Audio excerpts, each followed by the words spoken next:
నా పేరు ఎన్వై అశోక్ మాదిగ. నేను దండోర కళామండలి జాతీయ అధ్యక్షుని. నా గోసి గుంగడు, నా ఆట పాట కూడా ఇప్పటివరకు నా ప్రజల వైపే ఉంటుంది. కృష్ణ మాదిగ ఏ నిర్ణయాలు తీసుకున్నా సమాజానికి నలుగురికి ఉపయోగపడే నిర్ణయాలు తీసుకుంటారు తప్ప వేరే విధంగా ఏనాడు తీసుకోలే. మీకు ఒకటి చెప్తా ఉన్నాను, నిన్న జరిగిన సభ అది రాజకీయ సభ. అది ఏ వర్గానికో ఏదో జరిగేది కాదు, వాళ్ళ ఉనికిని కాపాడుకోవడానికి చేసి పెట్టుకున్న సభ.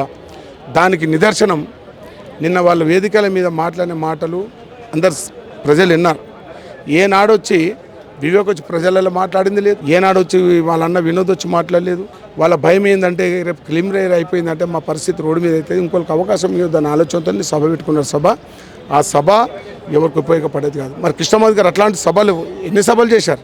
2000 కిలోమీటర్ నడిచొచ్చి మరి ఉద్యమం చేపట్టాడు కదా. అదేవిధంగా నిన్న ఒక కళాకారుడు పాడవాడు రాజేష్ అనే వ్యక్తి. ఇక మాట్లాడద్దు, మాట్లాడుకోవడం కూడా తప్పుగా అనిపిస్తుంది కానీ మనం మాట్లాడుతూ ఇప్పుడు రాజేష్ గురించే మాట్లాడదాం. నిజంగా రాజేష్కు నిజంగా కళాకారుని అంటే నిజంగా నీతి నిజాయితీ ఉంటే గా మాటలు వేదికల మీద మాట్లాడతాడా అంటే ఇంటున్నారు కదా అని చెప్పి వినుకుంటూ పోతే ఎవరు చూసుకుంటూ కూర్చోరు. నీకు పాటతోనే జవాబిస్తా, నా డప్పుతోనే జవాబిస్తా అని చెప్పి నేను గుర్తు చేస్తాను. కృష్ణమాది గారు నిజంగా ఆయన లబ్ధి పొందాలనుకుంటే ఆయన కాండవ ఎప్పుడో మారిపోతుంది.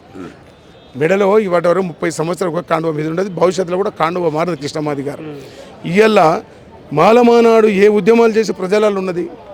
ఒక దండోర ఉద్యమం నిజంగా అట్లా స్వార్థం చేసుకోవాలనుకుంటే కృష్ణమాది గారు ఎప్పుడో ఆ కాండవ తీసి ఎటువైపు వెళ్ళిపోవాల్సింది. మరి గతంలో కూడా ఉన్న రాజశేఖర ప్రభుత్వాలు, చంద్రబాబు నాయుడు ప్రభుత్వాలు ఆయన ఎంపీ సీటుకి ఇచ్చింది, నేను ఎమ్మెల్సీలు తీసుకోమన్నారు. ఏ రోజు కూడా నాకు ఏబిసిడి అనే 4 అక్షరాలు తప్ప నాకు ఎంపీ ఎమ్మెల్యే అవుద్దని ఎప్పుడో చెప్పాడు కదా. దాని ప్రజలు ఇప్పుడు ఎంఆర్పీ చేసిన ఉద్యమ ఫలితాలు ఇలా ఆరోగ్యశ్రీ, ఇలా వృద్ధుల పింఛన్లు, ఆసర పింఛన్లు ఇవన్నీ ఎవరు చేసిండ్రు? కృష్ణమాది గారు కదా. కృష్ణమాది గారికి నిజంగా ఏనాడు స్వార్థం లేదు. ఎప్పుడు కూడా నాతో పాటు నా 59 కులాలకు న్యాయం జరగాలనేది ఆయన ఆకాంక్ష. కాబట్టి నాటకం అనడానికి వాళ్ళకి నోరు ఎట్లా వస్తుందో నాకు అర్థం కాదు. ఆ నాటకం ఉంటే 30 సంవత్సరాలు ఉండదు ఆ బ్రదర్. ఆయన నాటకాలు చేయాల్సిన అవసరం లేదు. ఆయన స్వార్థానికి పోతే ఎన్నో కూర్చుంటాడు. ఇప్పుడు నిన్న అంతమంది వేదిక మీద వచ్చి అందరూ ఐడెంటిఫై చేసుకున్నారు. సర్వీసులు ఇక్కడ ఉన్నారా? మరి అట్లా అంటే ఇప్పుడు వాళ్ళ లక్షణం ఎదురు చూస్తారు కాబట్టి అది కృష్ణమాది గారికి ఏనాడు లేదు. అరే వద్దురో రాజేష్ అన్నట్టున్నా, నీ పాటకు నీ మాటకు విలువ లేదు, నీకు నీతి లేదు, నిజాయితీ లేదు, ఎందుకు కళాకారుడో, ఏముందిరో నీ పాటలో నీ అర్థం ఏముందో చెప్పంటారే పొద్దులే. నేను రాజేష్ను ఖచ్చితంగా నేను నిలదీసా. ఆ వేదిక మీద ఇన్నేళ్ళ ఉద్యమంలో ఎంతోమంది కళాకారులు మేము చూసామయ్యా, మీరు చూశారు. ఏ రోజైనా మేము సబ్జెక్ట్ తప్పి ఇక్కడ మా నాయకుడు ఆ సిస్టమ్ నేర్పిలే. మాకు అందరూ ఒక క్రమశిక్షణ పెట్టాడు. క్రమశిక్షణ మేము ఉంటాం. ఎప్పుడు కూడా ఒకరిని నోరు జారేసుకొని వాళ్ళు ఏంటంటే ఇప్పుడు ఇట్లా వర్గీకరణ అయిపోతుంది. ఏది మాట్లాడితే ఎవరు మా మీద పడతారు, ఎవరు వాళ్ళ మీద పడము, పడేది ఒకటి ఏబిసిడి సాధించుకోవటం అంతే. వదిలే ప్రసక్తి లేదు. నిన్న జరిగిన ఉద్యమం కూడా మాకు కన్విపోయింది. అంటే మూసాన్ని పసిగట్టినాం కదా, అంటే వాళ్ళు ఒక మంచి పని చేసినట్టు లోపల ఉండి లాబింగ్ చేయలే, బహిరంగ బయటపడ్డారు. అది మాకు కూడా 5 మీద కూర్చుంది. పొద్దులు దానికి ప్రతికూలంగా ఖచ్చితంగా వర్గీకరణ సాధిస్తాం అంతే. వివేక్ నీతి నిజమేం లేదు బ్రదర్. ఆయనకి ఏనాడు ఒక జెండా లేదు, ఎజెండా లేదు. ఆయన ఎన్ని రంగులు మారిన ఇప్పటివరకు? కాంగ్రెస్ ఆయనదే, బీజేపీ ఆయనదే, టీఆర్ఎస్ ఆయనదే. నిన్న పెట్టుకున్న మాలలు ఆ మాదిగల చీకు నిన్న పెట్టిన మీటింగు. మరి సరే కృష్ణమాది గారు ఆయనతో పాటు ఒక 22-24 కులాలు ఉన్నాయి కదా.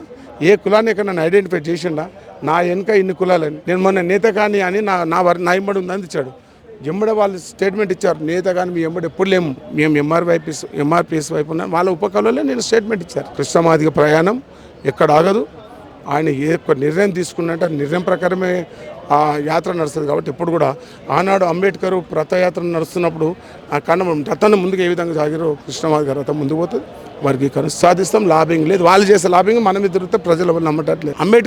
అంబేద్కర్తోని గుడిసెల వెంకటస్వామిని పోల్చొచ్చా? అంబేద్కర్ ఆశయం ఆయన రాసిన రాజ్యాంగం మీద నీతి నియతతో సభతో పెట్టినావు కదా. వాళ్ళ నాయనది గింత పెట్టి అంబేద్కర్ గింత పెడితే అది ఎక్కడ అవమానం కాకుంటే? సరే మా మీటింగ్ ఏది జరిగినా ఒకరు అంబేద్కర్ రైటర్, మా జగజీవరాం ఫైటర్, ఇద్దరిని సమానంగా గౌరవించుకుంటాం. నేను ఆ వేదిక మీద జగజీవరాం విగ్రహం లేదు కదా, ఒక ఫోటో లేదు కదా. వివేక్ ఫోటో పెట్టి అది అవమానమే. అంబేద్కర్ను వాళ్ళే అవమానపరిచారు. ఎవరు ఎంఆర్పిఎస్ ఉపకులాలు ఎవరు కూడా అంబేద్కర్ను అప్పటి నుంచి కూడా గౌరవంగానే దాచుకున్న గుండెల్లో తప్ప నిన్న వాళ్ళు అవమానం చేసింది అంబేద్కర్ని. వాళ్ళు ఎన్ని ఎత్తుగడలు చేసినా శాంతియుతంగానే పోతాం. ఇప్పుడు ఓడిపోయేటోడు ఏ విధంగానూ ఉరుకులాడతాడు, గెలిచేటోడు గోల్ ఏ విధంగా కొట్టాలనేది ఉంటుంది. కాబట్టి వాళ్ళు ఎన్ని ఎత్తుగడలు వేసి మాకు ఎన్ని అది చేసినా మేము మాత్రం శాంతియుతంగా వర్గీకరణ సాధించుకున్నాం. అయిపోతే సాధిస్తాం అంతే, అయిపోయింది. ఒకటే వాళ్ళకి చెప్తున్నా, మాల ఆ సమాజం గురించి ఆనాడు కీర్తిశిష్యులు ప్రజాయుద్ధం ఒక గద్దరని ఒక పాట పాడారు. మాట. బాంచేను అంటూ గులాపోని దురనంటూ అని వాళ్ళని ఎప్పుడు అలర్ట్ చేశారు.